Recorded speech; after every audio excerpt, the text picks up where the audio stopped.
Tudo bem, pessoal? Até agora no curso a gente veio tratando de diodos, nosso primeiro dispositivo não linear. E nós começamos com diodo porque eles são dispositivos mais simples. Aqui vocês vão reparar que agora vão aparecer alguns dispositivos um pouquinho mais complicadinhos. Só que tem um detalhe, apesar de eles serem mais simples, eles também acabam tendo, ou justamente porque eles são mais simples, eles acabam tendo uma aplicação um pouco mais reduzida. Eu pergunto para vocês, o que é que vocês acham que está faltando no diodo? Assim, o que ele faz, o que ele não faz que ele poderia fazer? Talvez vocês tenham pensado que ele permite ou não a passagem de corrente, mas ele não permite o controle dessa corrente. Então, ou ele ou passa ou não passa, como se fosse uma chave, né, um interruptor, mas ele não me permite controlar a corrente como um dimmer elétrico, por exemplo. O dimmer que me permite aumentar ou diminuir a intensidade de uma lâmpada incandescente. Bom, se eu estou procurando então um dispositivo que me permite ajustar a corrente, e eu acabei de falar que o dimmer faz isso, por que eu continuo buscando outro? Qual que é o problema do dimmer? O dimmer, assim como o interruptor, ele tem um controle mecânico. Eu preciso ir lá e apertar com o meu dedo e apertar o interruptor ou girar o dimmer para ajustar a intensidade da lâmpada. O que eu estou buscando é um dispositivo que me permita ajustar a corrente de forma elétrica. Ou seja, a partir de uma tensão ou uma corrente de referência, eu consegui ajustar uma segunda corrente. Para a gente entender como que eu posso fazer isso, eu vou voltar à analogia hidráulica. Como eu disse, eu sempre acho mais fácil entender as coisas primeiro usando a analogia hidráulica. Então, refaço a pergunta. Eu quero um sistema que me permita controlar o fluxo de corrente, que no caso da analogia hidráulica é o fluxo de água. Um interruptor ou um dimmer em hidráulica seria uma torneira.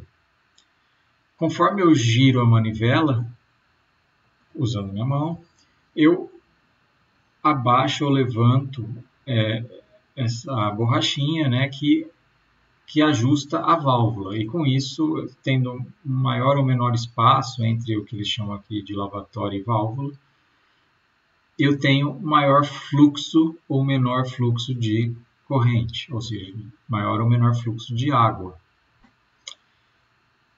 Certo, temos aqui aquele mesmo problema. Eu estou controlando a torneira, eu estou controlando o fluxo de água de forma manual. Eu quero fazer um controle hidráulico. Um possível dispositivo hidráulico que me permitiria fazer isso seria esse daqui. As letras B, C e E vão ficar claras mais para frente. Mas, por enquanto, vamos lá. Eu tenho água entrando por algum encanamento em B. Essa água gera um fluxo. Esse encanamento chegando em B vai me gerar um fluxo que empurra a válvula em C. Ou seja, se eu não tiver fluxo de água em B, a própria pressão da água aqui nessa região C vai fechar a válvula. Eu não tenho corrente, eu não tenho fluxo de água indo de C para E. No momento que eu coloco um fluxo de água em B, eu passo a ter uma pressão sendo exercida na válvula que levanta, desde que essa pressão seja grande o suficiente, ela levanta a válvula. E aí eu passo a ter corrente, eu passo a ter fluxo de água indo de C para E.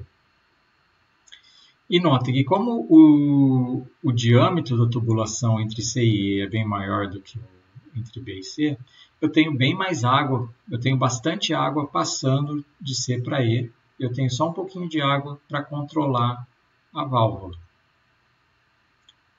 Além disso, outra coisa que é importante notar aqui é que a água que eu estou usando em B para controlar a válvula acaba indo junto com o fluxo de C para E. Ou seja, em E, o fluxo de E é a soma do fluxo vindo de B com o fluxo vindo de C.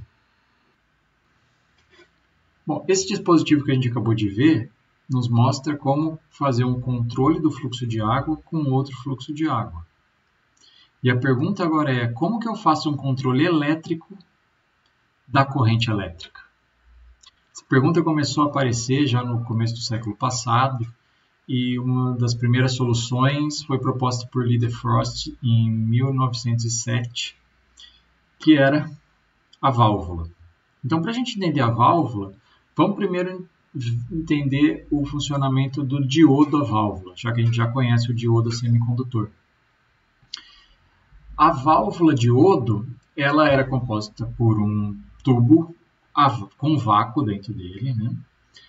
E duas placas metálicas, o anodo e o catodo. Inclusive é daí que vem os nomes anodo e catodo para o diodo semicondutor também. E além disso, ele tinha um filamento, que nada mais é do que uma lâmpada incandescente, ou o mesmo filamento que a gente encontra numa lâmpada incandescente. Quando eu ligo esse filamento, ele esquenta a placa catodo. Essa energia térmica acaba excitando os elétrons na estrutura cristalina dessa placa. E esses elétrons então saem da camada de valência e vão para a camada de condução e formam, já que eu estou no vácuo, uma nuvem de elétrons em torno do catodo. Quando eu aplico agora uma tensão, uma diferença de potencial entre o anodo e o catodo, se o potencial do anodo estiver suficientemente acima do catodo, eu vou criar um campo elétrico que vai acelerar os elétrons que estão em volta do catodo até o anodo. E com isso eu tenho uma corrente. Então aqui eu acabei de fechar o circuito e eu tenho uma válvula controlada pela tensão F2. Eu tenho corrente indo ou não, passando ou não pela válvula, de acordo com a tensão F2 que eu estou aplicando entre os terminais da válvula. O que é exatamente o mesmo funcionamento que a gente já observou no diodo semicondutor. Agora, pode ser que eu queira manipular essa corrente que está indo do catodo para o anodo, de alguma forma. E para fazer isso, então, existe o triodo, que é quando eu coloco uma grade entre o anodo e o catodo. Uma grade, por quê? Para permitir que os elétrons passem por ela. E eu tenho essa grade ligada a uma tensão externa, uma terceira tensão, né? Fonte de tensão, que idealmente oscila, e com isso ela vai mudar o fluxo de elétrons entre o catodo e o anodo. Se eu colocar uma tensão menor do que o catodo na grade, eu impeço o fluxo de corrente. Se eu colocar uma tensão maior, inclusive, que o anodo, eu estaria aumentando ou acelerando ainda mais os elétrons. Claro que vai chegar uma hora que eu vou saturar, que eu não consigo acelerar os elétrons mais do que um certo valor. Para que eu estou fazendo isso?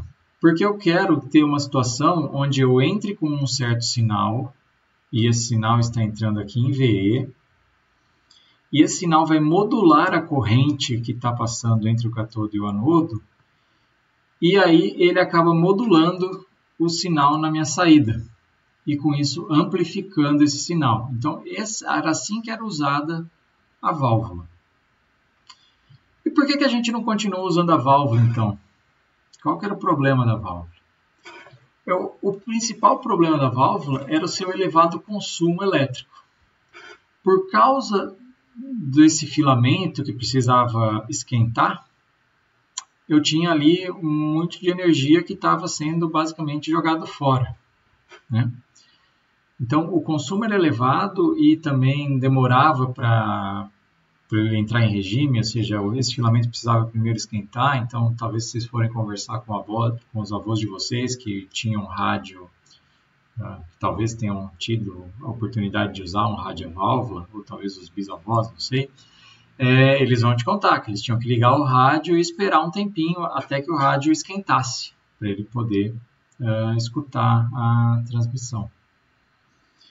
Bom, com esse problema, passou-se a buscar alternativas à válvula.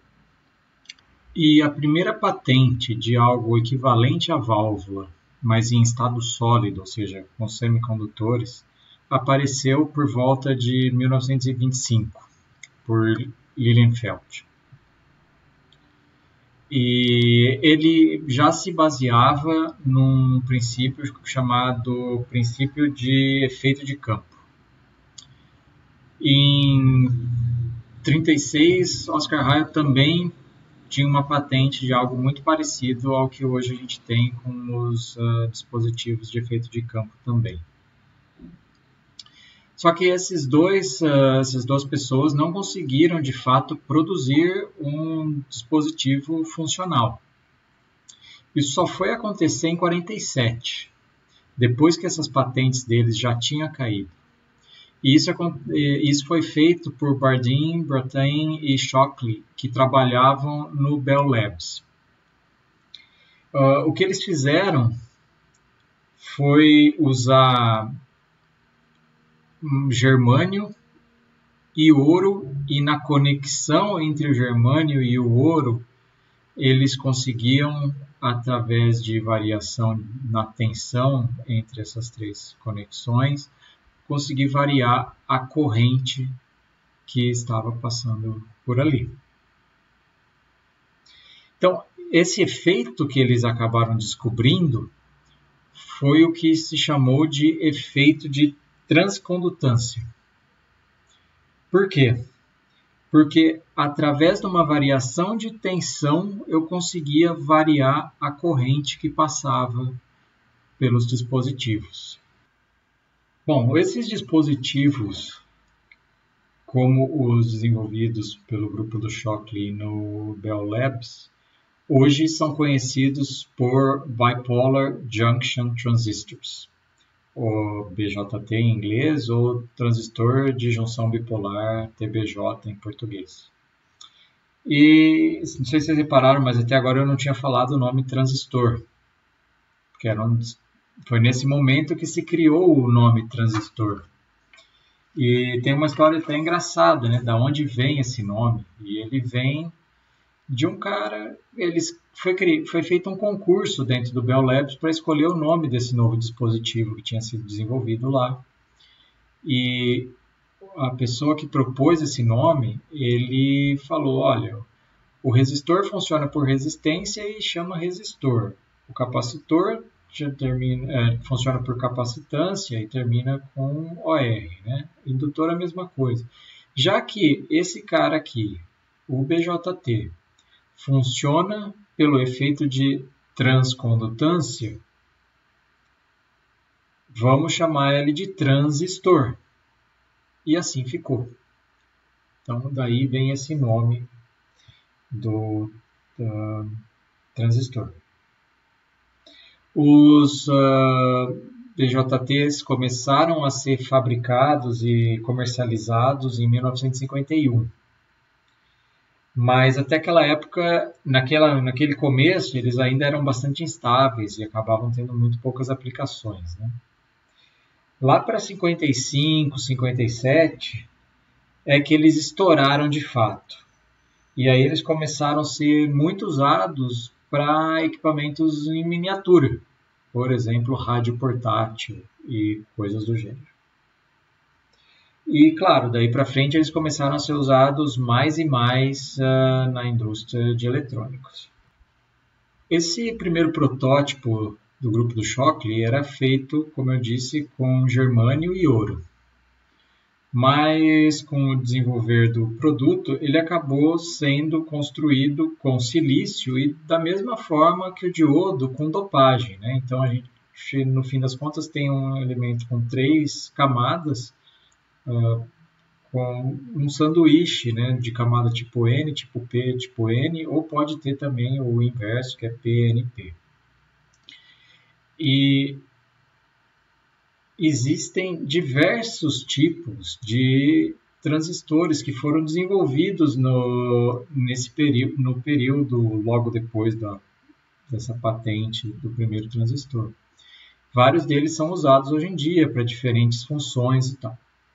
Em 1959, Kang desenvolve o primeiro MOSFET, que funciona por efeito de campo. É um transistor que funciona por efeito de campo. E se vocês lembrarem, aquelas 2 primeiras patentes que eu mencionei, de 1925, elas eram com efeito de campo. Ou seja, demorou aí quase 30 anos, ou mais de 30 anos, para conseguir de fato construir esse tipo de dispositivo. Mas no momento que ele foi construído e começou a ser comercializado, ele revolucionou a nossa indústria. Ele revolucionou, na verdade, o nosso mundo. Porque com ele a gente começou a ter a eletrônica digital, já que ele permitia um consumo muito baixo. E aí, a partir de 1964, ele começa a ser comercializado e ele se torna o dispositivo eletrônico mais popular que a gente tem no mundo hoje em dia. Ainda assim, o BJT também é bastante usado. Ele é usado especialmente em situações onde você precisa de alta resistência de saída ou de alta transcondutância, que são detalhes que a gente vai ver aí no curso. E ele acaba sendo usado, por exemplo, em amplificadores analógicos ou equipamentos de alta frequência, enquanto que o MOSFET é usado principalmente em dispositivos eletrônicos, digitais. Certo? Bom, então essa foi uma historinha dos transistores e agora a gente passa então a entender melhor o funcionamento e o uso desses transistores em circuitos, especialmente circuitos de amplificação. Valeu, pessoal!